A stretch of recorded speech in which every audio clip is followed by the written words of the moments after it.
राधा स्वामी जी। बाणी बाणी संत पलटू दास जी।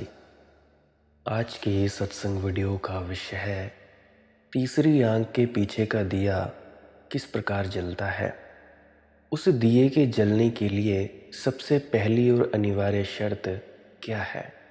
तो चलिए आज की सत्संग वीडियो आरंभ करते हैं।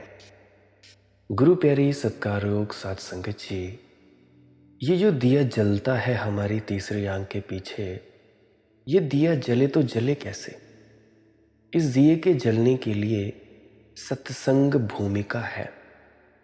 जैसे बीज को भूमि में डालना होता है, बिना भूमि में डाले ये अंकुरित नहीं होगा। तो सत्संग भूमिका है, भूमि है, मगर अकेले भूमि में डाल देने से भी कुछ नहीं होगा। थोड़ी जलधार भी पहुंचानी होगी, थोड़ा रस भी देना होगा, क्योंकि सूखा बीज गीला हो, आर्द्र हो। सत्संग काफी नहीं है, श्रद्धा भी चाहिए। श्रद्धा आर्द्र करती है। सत्संग तो तार्किक भी कर सकता है, मगर दिखाई ही पड़ता है कि सत्संग कर रहा है, होता नहीं। क्योंकि उसके पास हृदय कहाँ, गीलापन कहाँ, प्रेम की संदिग्धता कहाँ, वह रूखा का रूखा रह जाता है। देखो, तर्क बड़ी रूखी चीज है। तर्क ऐसे है जैसे रेत, और रेत से जैसे कोई तेल निचोड़ना चाहे। तब इसमें रेत का क्या कसूर है भैया। तेल तो निचुड़ेगा नहीं, क्योंकि रेत में तेल कहाँ। तर्क तो रेत की भांति है, रेगिस्तान की भांति है। तुम लाख निचोड़ते रहो, कुछ भी नहीं निकलेगा। श्रद्धा तुम्हें आर्द्र करती है, गीला करती है। जो बीज जन्मों जन्मों से सूखा है, उसे गीला करना होगा। इसीलिए भूमिका हो सत्संग की, श्रद्धा की जलधार हो। और बीज को थोड़ा साहस भी चाहिए, नहीं तो वह डर के मारे अपनी पुरानी खोल को पकड़े रहेगा। लोग अपनी पुरानी खोलों को क्यों पकड़े हुए हैं? डर के कारण, कि पता नहीं अज्ञात कैसा हो। माना कि ज्ञात कुछ बहुत सुखपूर्ण नहीं है, मगर कम से कम ज्ञात तो है, परिचित तो है, जाना माना तो है। अनजाने रास्ते पर चल पड़ना, और इसमें ज्यादा अनजान क्या बात होगी कि बीज में कभी अंकुरण नहीं हुआ है, वह अचानक अंकुरण हो उठे। और अंकुरित होने के लिए छाती चाहिए, क्योंकि बीज को टूटना पड़ेगा, तभी अंकुरित हो सकता है, तभी दिया जल सकता है ज्ञान का। फूटेगा तो ही अंकुरित होगा, और टूटने की हिम्मत मरने की हिम्मत है। इसीलिए समर्पण भी चाहिए। शिष्य को मरना होता है सद्गुरु के साथ, सद्गुरु में। पुराने शास्त्र कहते हैं आचार्य मृत्यु, कि वह जो गुरु है मृत्यु जैसा है भी। बात सच है। गुरु के पास जो मरने को राजी नहीं है, जो फूटने को राजी नहीं है, जो टूटने को राजी नहीं है, जो अपनी जरा जीर्ण परंपरा, मान्यताओं, अंधविश्वासों को तोड़ने को राजी नहीं है, जो कहता है मैं तो चिपकूंगा अपनी धारणाओं से, कैसे छोड़ दूं, बड़ी पुरानी है, बाप दादाओं की दी हुई है, सदियों से चली हैं, इनको मैं नहीं छोड़ सकता, मैं तो हिंदू ही रहूँगा, मैं तो मुसलमान ही रहूँगा, मैं तो जैन ही रहूँगा। फिर बहुत कठिनाई है। वह टूटने को राजी नहीं है, वह अपनी खोल को जोर से पकड़े हुए है। उसके पास छाती नहीं, साहस नहीं।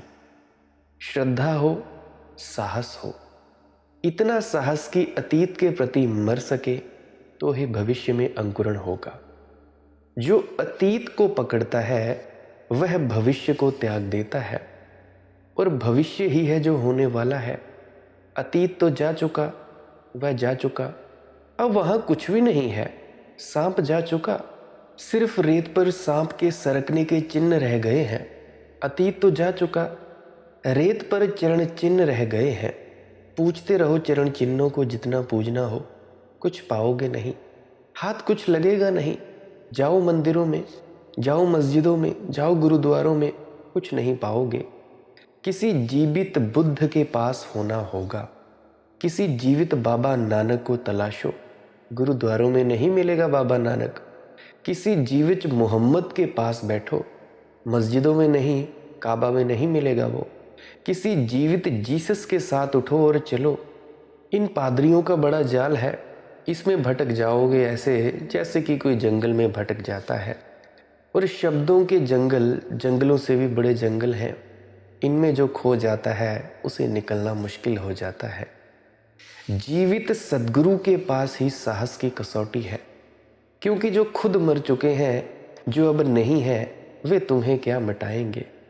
तुम्हें कैसे मिटाएंगे? असंभव। वे तो खुद तुम्हारे हाथ में पड़ गए हैं।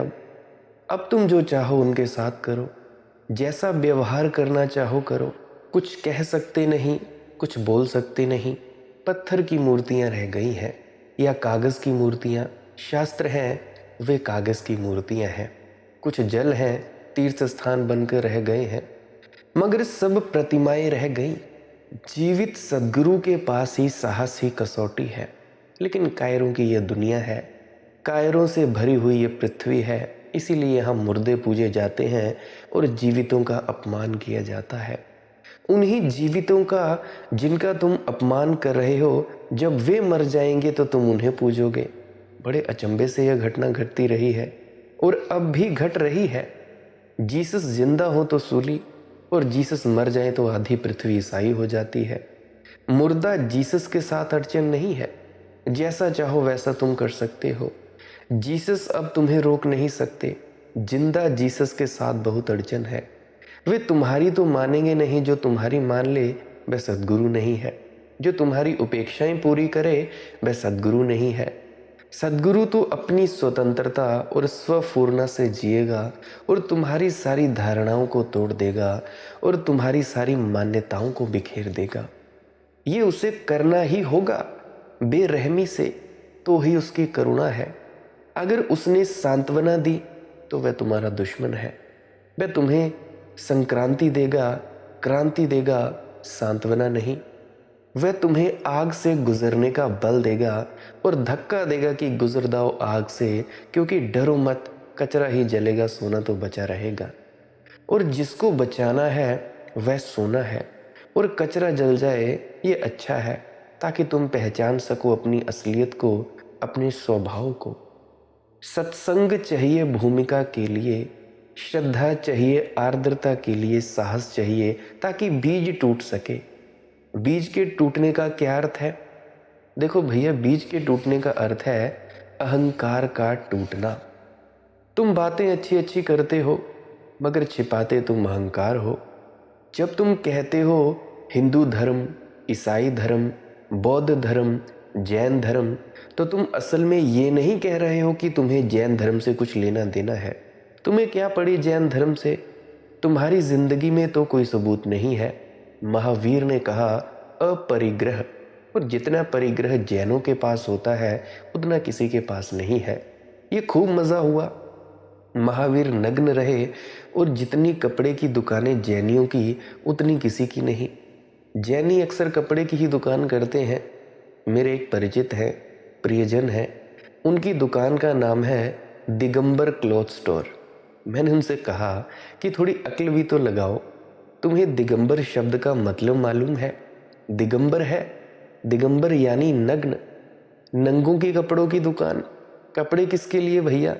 या तो दिगंबर अलग करो और या कपड़े की दुकान की जगह कुछ और दुकान करो। लेकिन जैनों का सारा धंधा कपड़े की दुकान का है। और महावीर नग्न रहे, और जैनों के पास जितना परिग्रह है उतना किसी के पास नहीं है। और महावीर ने अपरिग्रह की बात कही, और ये सारे लोगों के साथ यही घटना घटी है। मेरे एक मित्र हैं, यूट्यूब चैनल है उनका, स्ट्राइक्स डाल दी किसी ने। पहले तो कहते फिरते थे कि भैया हमारी बहुत श्रद्धा है, हम निस्वार्थ भावना से काम कर रहे हैं, हम ये कर रहे हैं, हम वो कर रहे हैं। पर जब स्ट्राइक्स डल गई, चैनल उड़ने लगा, मरने लगे, आ गया, सब श्रद्धा वद्धा टूट गई। आ गए गुस्से में, आ गए लाइव अपने फेसबुक पे, वीडियोस पे, तो कहने लगे बुरा भला। ये कहने लगे कि मैंने ये किया है, मैंने वो किया है। अरे भैया, रही तो मैं तुम में भी, तुम में मैं हटी कहाँ? तुम कहते हो कि हम झुक गए, तो तुम कहाँ झुके? तुम कहते हो कि आज हमारी जीत हुई, सच्चाई की जीत हुई, तो कहाँ तुम्हारी जीत हुई? ये तो भैया घमंड की जीत हुई। तो मैं सावधान कर देना चाहता हूँ उन भाई साहब को कि भैया अब भी संभल जाओ, इस अहंकार को छोड़ो, अहंकार को समझो और त्यागो। ये सूक्ष्म अहंकार है, नहीं तो परमात्मा तो झुका ही लेगा। और जब परमात्मा झुका लेता है तब तुम सब कहते हो कि भैया ठीक है, जो परमात्मा की मर्जी, जो मालिक की मौज। पहले हम पूरा जोर लगा लेते हैं, आड़ा टेढ़ा इधर से उधर से एड़ी चोटी का जोर लगाते हैं कुछ भी करने के लिए, और जब कुछ हो नहीं पाता फिर हम रोते हैं, चिल्लाते हैं, बिलखते हैं। फिर हम कहते हैं ठीक है मालिक, जो तेरी मर्जी, जो तेरी मौज। अरे भैया पहले ही उसकी रजा और भाने को मान लिया होता, अब क्यों रोते चिल्लाते फिरते हो? अब क्यों बोलते फिरते हो कि ऐसा हुआ वैसा हुआ? कहाँ गई फिर तुम्हारी श्रद्धा, जो तुम्हारी श्रद्धा पहले थी जब तुम्हारा काम चल रहा था? और अगर कल को मेरा चैनल भी कोई डिलीट कर दे तो इसमें मेरा क्या, मैं क्या कर सकता हूँ कि कोई मेरा चैनल डिलीट कर दे? अगर मेरी गलती नहीं हुई तो अपने आप बच जाएगा, अगर हुई होगी तो उड़ जाएगा। इसमें क्या दिक्कत है? इसमें कोई परेशानी ही क्या है? बात तो सारी स्वार्थ की है ना। और फिर बातें करते हैं कि परमार्थ और स्वार्थ अलग अलग है। माना परमार्थ और स्वार्थ अलग अलग चीज़ें हैं, पर स्वार्थ भी परमार्थ से ही निकलेगा। अगर परमार्थ के हिसाब से तुम अपना स्वार्थ कमाओगे तभी कुछ बढ़िया फ़ायदा होगा। फिर तुम ऐसे चीखोगे चिल्लाओगे नहीं, अगर तुम उसकी रज़ा और भाने में रहोगे। ये तो सब सूक्ष्म अहंकार की बातें हैं, ये सारे लोगों के साथ घटी घटनाएं हैं। पहले तो कहते हैं कि भाई मैं कर दूंगा, मैं करके दिखाऊंगा, मैं ऐसा कर दूंगा, मैं वैसा कर दूंगा। जब परमात्मा नीचे गिराता है, आसमान से ज़मीन पर फेंक देता है, फिर कहते हैं जी मालिक जो तेरी मौज। हम बड़े झुके हुए इंसान हैं। कहाँ की तुम्हारी झुकावट है? ये कौन सी विनम्रता? इतने अहंकार से भरी हुई तुम मूर्तियां हो। कौन कहता है कि तुम विनम्र हो? ऐसा एक ही शख्स नहीं, बहुत से शख्स हैं जो रोते चिल्लाते फिरते हैं। देखो बुरा मत मानना मेरी बात का, परंतु है ऐसा। तुम सभी झूठी विनम्रताएं दिखाते हो। अगर आज तुम्हारे साथ कुछ बुरा हो जाए तो तुम उसी विनम्रता के बदले गालियां निकालने पर आतुर हो जाते हो। तुम दुखी हो जाते हो कि बाबा जी ने मेरे साथ ही ऐसा क्यों किया, भगवान ने मेरे साथ ही ऐसा क्यों किया। अरे भैया, क्या तुमने पूछा था बाबा जी से करने से पहले कोई काम? अगर पूछा होता तब तुम परेशान क्यों हो? अगर उसने डिलीट कर दिया उसकी मौज, अगर तुम्हारा कुछ काम उड़ा दिया उसकी मौज। सर दे दो ना गुरु को, गुरु को सर दो। जो सर वारे आपना है वही चले मेरे साथ, जो जलाए अपना घर वही चले मेरे साथ, संत कबीर के दास कह रहे थे। परंतु नहीं, सर देने को कोई राजी नहीं, अहंकार देने को कोई राजी नहीं गुरु को। गुरु जो कहे वो मानो। पहले तो गुरु को खोजने में एड़ी चोटी का दम लगा दो, पूरी तरह से परखो कि क्या यह गुरु सही है, क्या मैच करती है बातें जो सच्चे गुरु में होनी चाहिए। गुरु मिले जो धुन का भेदी, पहली चीज। दूसरी चीज, जो सच्चा गुरु होता है उसके पास जब तुम जाते हो तो देह भान मिट जाता है, अपने शरीर का होना मिट जाता है। तुम्हें पता ही नहीं चलता कि तुम्हारा शरीर है भी या नहीं भी। तुम्हारा अहंकार मिटने लगता है। और आखिरी बात, तुम्हें वक्त का पता नहीं चलता है सच्चे गुरु के पास। ये एक कसौटी है, एक सच्चा गुरु। और दूसरी चीज, एक सच्चे व्यक्ति की बातें, उसके सत्संग।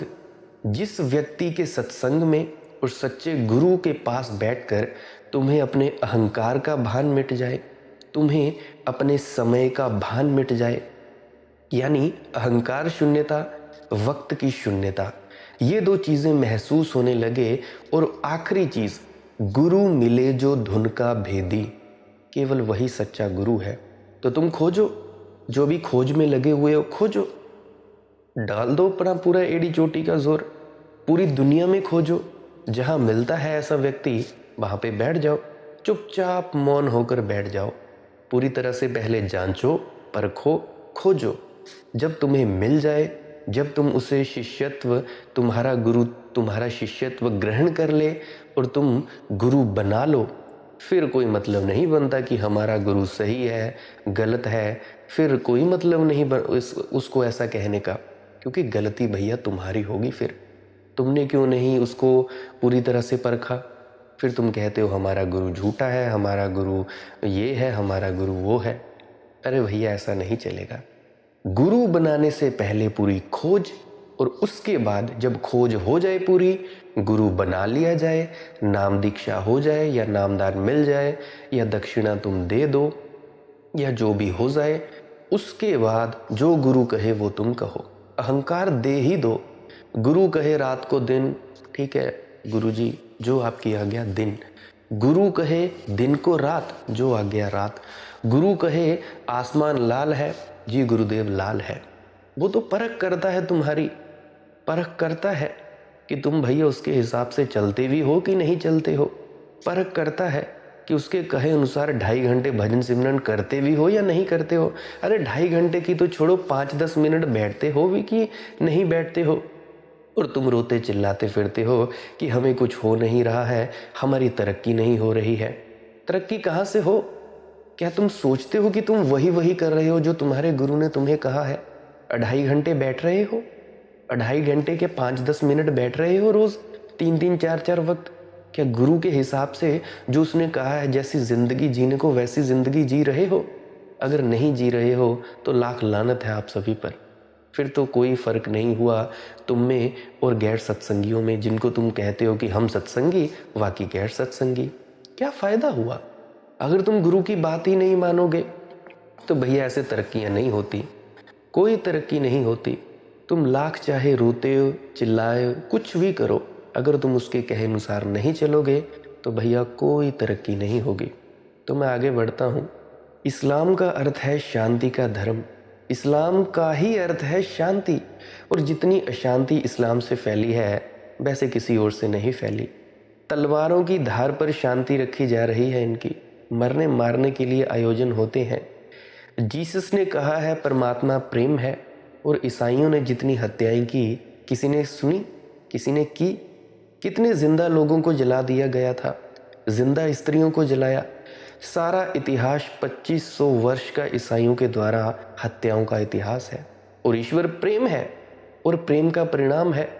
चकित होकर तुम जरा देखो तो कि तुम्हारा इन धर्मों से कुछ प्रयोजन है, कुछ लेना देना है? हिंदू कहते हैं जगत माया, और जितने जोर से हिंदू जगत से चिपटते हैं शायद ही दुनिया में कोई चिपटता हो। जितने जोर से हिंदू पैसे, धन को, प्रतिष्ठा को पकड़ते हैं, उतना दुनिया में कोई भी नहीं पकड़ता। ये मेरा रोज का अनुभव है। कोई करीब करीब दुनिया के सारे देशों से लोग मेरे पास कॉल करते हैं। जितनी पकड़ हिंदुओं की है उतनी किसी की भी नहीं। क्या मामला है ये? जगत को माया कहते हैं, सब माया, मगर पकड़ते हैं जगत को इतनी जोर से कि छूटे नहीं छूटता, कुछ भी नहीं छूटता। धर्मों से किसी को कोई प्रयोजन नहीं है। फिर प्रयोजन क्या है? प्रयोजन है अहंकार का। हिंदू धर्म श्रेष्ठ है क्योंकि हिंदू धर्म की आड़ में मैं श्रेष्ठ हूँ, क्योंकि मैं हिंदू हूँ। आज मैं हिंदू राष्ट्र बना देता हूँ। हमारे शास्त्रों में किसी ने कहा था वसुधैव कुटुंबकम, कि पूरी ये धरती हमारा एक कुटुंब है, फिर भी तुम अलग अलग करने पर राजी हो। जैन धर्म महान है क्योंकि उसकी आड़ में मैं महान हूँ। सीधे सीधे ये भी साहस नहीं है कहने का कि मैं महान हूँ। पाखंड ऐसा गहरा हो गया है, बेईमानी खून में, हड्डी मांस मज्जा में समा गई है। सीधे ही कहो ना बात कि मैं महान हूँ, मगर तुम जानते हो कि ऐसा कहोगे तो लोग हंसेंगे कि अरे बड़े अहंकारी हो। तो फिर अहंकार को घूंघट में छिपाना पड़ता है, फिर अहंकार को प्रक्षेपण बोलना पड़ता है। पेरिस के विश्वविद्यालय में दर्शन शास्त्र के प्रधान ने एक दिन अपनी कक्षा में कहा कि मुझसे महान व्यक्ति इस संसार में दूसरे नहीं है। विद्यार्थी उससे चौंके। दर्शन शास्त्र का प्रोफेसर विश्वविद्यालय में बड़ी दयनीय अवस्था में होता है, क्योंकि कौन पढ़ने जाता है दर्शन शास्त्र? दर्शन शास्त्र के विभाग करीब करीब खाली पड़े हुए हैं। या तो लड़कियां पढ़ने जाती हैं जिनको सिर्फ डिग्री चाहिए ताकि अच्छे घर में शादी हो सके, और या कुछ सिरफिरे लोग पढ़ने जाते हैं जिनको जिंदगी में भूखा मरने का शौक है। नहीं तो कौन पढ़ने जाता है? विज्ञान पढ़ते हैं लोग, डॉक्टरी पढ़ते हैं लोग, इंजीनियरिंग पढ़ते हैं लोग। दर्शन शास्त्र पढ़कर क्या करेंगे? मक्खियां मारनी है। विद्यार्थी चौंके। विद्यार्थी ने खड़े होकर कहा कि आप ऐसा क्यों कहते हैं, और आप इतने बड़े तर्क शास्त्री और आप ऐसी भूल कर रहे हैं। अपने को दुनिया का सबसे महान व्यक्ति कह रहे हैं? किस आधार पर?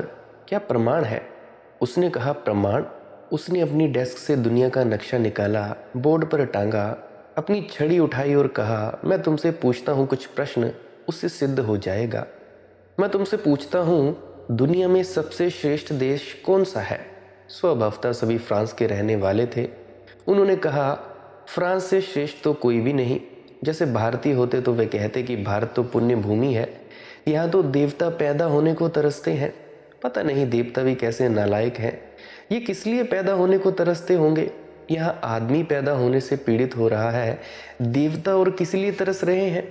मगर बात शायद ठीक ही होगी, नहीं तो इतनी भीड़ भाड़ भी कैसे हो? 33 करोड़ देवता हिंदुओं के पास है और किसी के पास तो नहीं। मगर यहाँ तो मामला भी बढ़ गया है, देवता ही नहीं आ गए, उनके नौकर चाकर भी सब आ गए हैं। 70 करोड़ तो संख्या हो गई। देवता अपने मित्रों इत्यादि को भी ले गए हैं। दिखता है दानवों इत्यादियों को भी ले आए हैं। अकेले नहीं आए, भीड़ भाड़ के साथ आ गए हैं। अगर भारत फ्रांसीसी ही थे तो ये उनको अहंकार का हिस्सा है, जैसे भारतीयों के अहंकार का हिस्सा है, जैसे चीनियों का। दुनिया में सबके अपने अपने अहंकार हैं, मगर वही बात, भेद कुछ भी नहीं। उन्होंने कहा, फ्रांस निश्चित ही श्रेष्ठ है।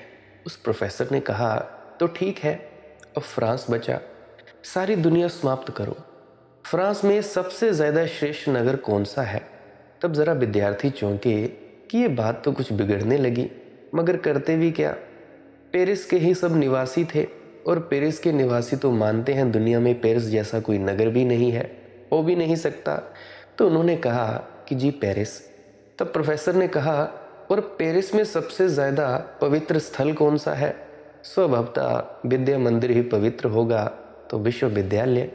और तब उसने कहा, विश्वविद्यालय में सबसे श्रेष्ठ विषय कौन सा है? निश्चित ही सभी दर्शन शास्त्र के विद्यार्थी, उन्होंने कहा कि जी दर्शन शास्त्र। उसने कहा, अब मैं तुम्हें कुछ सिद्ध करूं कि हो गया सिद्ध। मैं दर्शन शास्त्र का प्रधान हूं, इसीलिए मैं कहता हूं कि मैं दुनिया का सबसे श्रेष्ठ व्यक्ति हूं। किसी को कोई एतराज़ है? अब क्या एतराज़ हो, अब तो बात बड़े तर्क से सिद्ध हो गई। मगर देखते हैं कितनी चालबाजी से दुनिया का श्रेष्ठतम व्यक्ति हूँ ये सिद्ध किया गया। सीधे सीधे कहो, कोई राज़ी नहीं होगा, तो हमें कान को उल्टे पकड़ना होता है। भारत महान है क्योंकि तुम भारतीय हो। भारत महान राष्ट्र है, और फिर भारत में भी महाराष्ट्र का तो कहना ही क्या। राष्ट्र के भीतर महाराष्ट्र, सिर्फ एक ही है यह देश दुनिया में जहाँ राष्ट्र के भीतर महाराष्ट्र होते हैं। तुमने चीनी डिब्बों की कहानी सुनी होगी, डिब्बे भीतर डिब्बा, लेकिन यहाँ उससे भी गजब की बात है। यहाँ डिब्बे के भीतर उससे बड़ा डिब्बा। इसको कहते हैं जादू, इसको कहते हैं चमत्कार, आध्यात्मिक चमत्कार। राष्ट्र वगैरह में क्या रखा है भैया? महाराष्ट्र। बंगाली से पूछो, वह कहेगा कि सोनार बंगाला, सोने की बंगाल, ये है पुण्य भूमि, धन्य भूमि, यही रविंद्रनाथ। किसी से भी पूछ लो, जिससे पूछेंगे वह अपने दावे करेगा। हालांकि सीधा नहीं कहेगा कि मैं महान हूँ, मगर तिरछी चाल चलेगा। मेरा धर्म महान, मेरा राष्ट्र महान, मेरा वर्णन महान, मेरा रंग महान, मेरी जाति महान, मगर पुरुष है तो पुरुष महान। और अगर धीरे धीरे तुम खींचते ही जाओ बात को, तो वह आ ही जाएगा जहाँ दर्शन शास्त्रों का यह प्रोफेसर आ गया।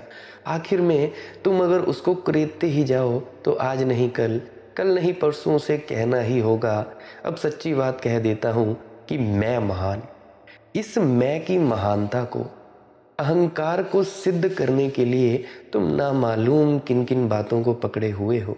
ये सब छोड़नी होंगी तो ही बीज टूटेगा। साहस चाहिए ज्ञात को छोड़ने के लिए, और अज्ञात में प्रवेश के लिए साहस चाहिए।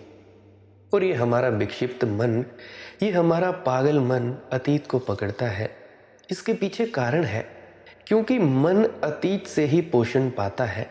मन है अतीत का संग्रह। मन के पास अज्ञात में प्रवेश का कोई उपाय नहीं है।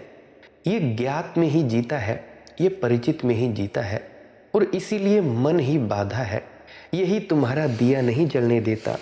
जिस दिन तुम्हारे और किसी जले हुए दिए के बीच कोई फासला न रह जाएगा, यानी तुम्हारे और तुम्हारे सद्गुरु के बीच ये मन ना खड़ा रह जाएगा, उस क्षण तुम्हारा दिया भी जल जाएगा, तत्क्षण जल जाएगा। मगर कुछ तुम्हें भी करना होगा, तुम्हें पास सरकते आना होगा। श्रद्धा ही पास सरका सकती है, और तुम्हें आर्द्र होना होगा, तुम्हें प्रेम पूर्ण होना होगा, और तुम्हें शून्य होना होगा, मौन होना होगा। मौन को ही मैं सच्चा ध्यान कहता हूँ, सच्चा भजन कहता हूँ। जिसको संत पलटू जी ने नाम कहा है, उसको मैं ध्यान कहता हूँ। शब्द का ही भेद है। जब तुम निर्विचार हो जाओगे और उस अनहद नाद धुन को सुनने लगोगे तो मन गया, और जहाँ मन गया वहाँ ज्योति आई, तत्क्षण आई ध्यान की ज्योति आई। मगर यह पागल मन अतीत में भटकता है। सर छुपा के मेरे दामन में खिजाओं ने कहा, सर छुपा के मेरे दामन में खिजाओं ने कहा, हमें सताने दे गुलशन में बहार आई है, हमें सताने दे गुलशन में बहार आई है। सर छुपा के मेरे दामन में खिजाओं ने कहा, जब बहार आई तो सहरा की तरफ निकला, जब बहार आई तो सहरा की तरफ निकला। सहने गुल छोड़ गया दिल मेरा पागल निकला। ये दिल बिल्कुल पागल है, ये मन विक्षिप्त है। विक्षिप्तता में और साधारण जिसको हम स्वस्थ आदमी का मन कहते हैं, जो अंतर होता है मात्रा का होता है, गुण का नहीं होता। तुम 99 डिग्री पर विक्षिप्त हो, कोई 100 डिग्री पर उबल गया, कोई 101 डिग्री पर तो पागल खाने में चला गया। मगर जो भेद है बस मात्रा का है, और मात्रा का भेद भी कोई भेद है। जरा भी बात में मात्रा पूरी हो सकती है। जरा सी तराजू पर और वजन पड़ गया और बात खत्म हुई। पत्नी मर जाए, बेटा मर जाए, किसी का चैनल उड़ जाए, घर में आग लग जाए, दिवाला निकल जाए, अरे और तो और लॉटरी मिल जाए, कोई भेद नहीं है पागलपन का। मैंने सुना है एक स्त्री घबराई हुई अपनी पादरी के पास गई और उसने कहा कि मैं बड़ी मुश्किल में पड़ गई हूँ, मेरे पति दफ्तर गए हैं, आते ही होंगे, आप जल्दी कुछ करें, उनके नाम लॉटरी खुल गई है। पादरी ने कहा, इसमें इतने घबराने की क्या ज़रूरत है? अरे उसने कहा, 7 लाख रुपए हैं, मेरे पति ने कभी 700 रुपए में हाथ में नहीं लेकर देखे हैं। 7 लाख! मैं जानती हूँ वे पागल हो जाएंगे, और मुझे डर है कि कहीं कोई हृदय का दौरा ना पड़ जाए, हार्ट अटैक ना आ जाए। इतना बड़ा सुख वे झेल ना सकेंगे, ये उनकी सामर्थ्य के बाहर है। आप जल्दी कुछ करें, वे दफ्तर से आते ही होंगे। अभी अभी चिट्ठी आई और मुझे खबर मिली कि 7 लाख की लॉटरी उनके नाम खुल गई। 7 लाख मतलब डॉलर, तो 7 लाख डॉलर इंडिया में हिसाब लगा लो कितने होंगे। तो उन्होंने कहा कि भाई उनके आने से पहले मैं निपट लूँ। पादरी ने कहा, चल मैं तेरे घर आता हूँ, मैं निपट लूँगा, कोई बात नहीं, आने दे तेरे पति को, धीरे धीरे बात को खोलेंगे, आहिस्ता आहिस्ता देखते चलेंगे कि कितना सह सकता है, उतना खोलेंगे। पति आया। पादरी ने कहा, अरे वही सुनते हो, तुम्हारे नाम से लॉटरी खुल गई, 50,000 रुपये मिले हैं उन्हें। उस आदमी ने सुना और उसने कहा, अगर वह बात सच है तो 25,000 मैंने तुम्हें चर्च को दान दिए। और पादरी वहीं गिर पड़ा और उसका हार्ट फेल हो गया। 25,000! ये तो सोचा ही ना था। ये आदमी तो कम से कम लॉटरी की टिकट खरीदा था तो सोचता भी होगा कि मिल सकते हैं, कभी तो मिलेंगे, ना मालूम कब से खरीद रहा होगा, हर महीने खरीद रहा होगा टिकट, जन्मों से खरीद रहा होगा, तब तो कभी ये मौका आएगा। मगर ये तो कुछ तैयारी भी रहा होगा। पादरी तो बिल्कुल ही तैयार नहीं था। इसने तो सोचा ही ना था कि 25,000 डॉलर एकदम से मिल जाएंगे। वह तो वहीं गिर पड़ा, वहीं ढेर हो गया। इस मन को पागल होने में कितनी देर लगती है? ये पागल होने के करीब ही है, जरा सा धक्का, बहाना ही खोज रहा है। सर छुपा के मेरे दामन में खिजाओं ने कहा, हमें सताने दे गुलशन में बहार आई है। जब बहार आई तो सहारा की तरफ चल निकला, जब बहार आई तो सहरा की तरफ निकल पड़ा। सहने गुल छोड़ गया दिल मेरा पागल निकला। जब बहार आई तो सहरा की तरफ निकल चला। जब बहार आई तो जब उसे ढूंढने निकले तो निशा तक ना मिला। उसे ढूंढने निकले तो निशा तक ना मिला। दिल में मौजूद रहा, आंख से ओझल निकला। ये मन बड़ा चालबाज है, बड़ा बेईमान है। ये दिल सच में ही पागल है। बहार तो रोज आती है, बसंत तो तुम्हारे द्वार पर रोज दस्तक देता है। परमात्मा तो रोज़ तुम्हें पुकारता है, मगर तुम रेगिस्तानों की तरफ चल पड़ते हो। जब बहार आई तो सहरा की तरफ चल पड़ा, सहने गुल छोड़ गया दिल मेरा पागल निकला। कुछ अजीब है आदमी, जहाँ बहार है वहाँ से तो भाग खड़ा होता है, जहाँ बसंत को स्रोत है वहाँ से तो भाग खड़ा होता है, फिर तड़पता है। जैसे मछली तड़फे सागर से निकलकर फिर रेत पर पड़े, तट पर धूप में जले भुने तड़फे, ऐसे हम हैं। भीतर सागर है और हम बाहर हैं, भीतर सच्चिदानंद मौजूद है और हम भागे हुए हैं बाहर। इसी क्षण ही दिया जल सकता है, लेकिन हम अतीत को इतने जोर से पकड़े हुए हैं कि वर्तमान को हम होने नहीं देते। हम जीते हैं जो बीत गया उसमें, जिसको धूल ही रह गई, गुबार रह गया, कारवां तो कब का निकल गया। हम ऐसे पागल हैं कि कार तो चला रहे हैं यहाँ, देखना चाहिए आगे, मगर देखते हैं आईने के पीछे, जहाँ से कार गुजर चुकी, जहाँ सिर्फ धूल उड़ती रही है। दुर्घटना ना होगी तो और क्या होगा भैया, और अंधेरा ना होगा तो क्या होगा, और जिंदगी एक बोझ ना बन जाएगी तो और क्या होगा। कैसे तुम्हारे पाँव में नृत्य आए और कैसे तुम्हारे जीवन में रोशनी हो, कैसे तुम्हारा पूरा शरीर नूर से भर जाए, इसके बारे में चर्चा हम कल की सत्संग वीडियो में करेंगे। आज के लिए बस इतना ही। अगर मेरे किसी मित्र या प्रियजन का, किसी भाई बंधु का कोई प्रश्न हो तो वो कृपया पूछने की बजाय पहले पुरानी वीडियोस को अवश्य सुने। क्या पता पुरानी वीडियोस में आप जी के प्रश्नों के जवाब मिल जाए। अगर ना मिले फिर कमेंट सेक्शन तो है ही, फिर आप जी इंस्टाग्राम, टेलीग्राम, फेसबुक, वहाँ पे सर्च करें मालिक की मौज सत्संग। वहाँ पे आप जी खुलकर अपने प्रश्नों को लिख सकते हैं। अगर कोई निजी प्रश्न हो, निजी प्रश्न ऐसा हो जिसको आप पब्लिकली नहीं बताना चाहते, टेलीग्राम, फेसबुक या इंस्टाग्राम, वहाँ पे आप मुझे फॉलो करके मैसेज कर सकते हो। मैं चेष्टा करूँगा आपके प्रश्न का जवाब देने की।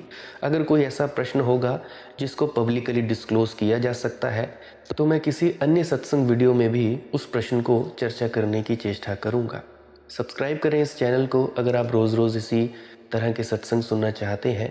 सत्संग की टाइमिंग रहती है सुबह 6 बजे से लेकर शाम के 6 बजे तक। अगर कभी सुबह 6 बजे से लेकर 7 बजे तक सत्संग ना डला हो तो आप पूरे दिन में कभी भी देख सकते हैं, कभी भी डल सकता है। वैसे तो मैं डाल देता हूँ सुबह 6 बजे से लेकर 7 बजे तक। अगर कभी इस टाइमिंग में ना मिले तो मैं आप जी से माफ़ी मांगता हूँ। मेरी आपसे चरणबद्ध प्रार्थना है कि मुझे माफ़ करें। अगर आप जी को ये सत्संग पसंद आया हो, आपको कुछ सीखने को मिला हो तो आप लाइक कर सकते हो, अन्यथा आप डिसलाइक कर सकते हो। और भजन सिमरन अवश्य किया करें। देखो, भजन और सिमरन थोड़ा अलग अलग चीज़ें हैं। सिमरन के शब्द आपको दिए जाते हैं एकाग्रता के लिए। भजन में हमें सिर्फ धुन सुननी होती है, उस वक्त सिमरन के शब्दों का जाप नहीं करना होता है। ये जो सिमरन के शब्द हैं ये एकाग्रता के लिए है, यह साधन है। परंतु लक्ष्य क्या है? लक्ष्य है धुन को सुनते सुनते सुनते अपने भीतर में चले जाना। और मैं हाथ जोड़कर प्रार्थना करता हूँ, अगर मेरी किसी बात का आज बुरा लगा हो तो उसके लिए माफ़ी चाहता हूँ। आप मुझे इतने प्रेम प्यार से सुनते हैं, इतने अंत तक सुनते हैं, इसके लिए आपका बहुत बहुत धन्यवाद। आपसे मैं अनुग्रहित हूँ। अंत में आपके भीतर बैठे परमात्मा को मेरा प्रणाम स्वीकार करें। राधा स्वामी जी।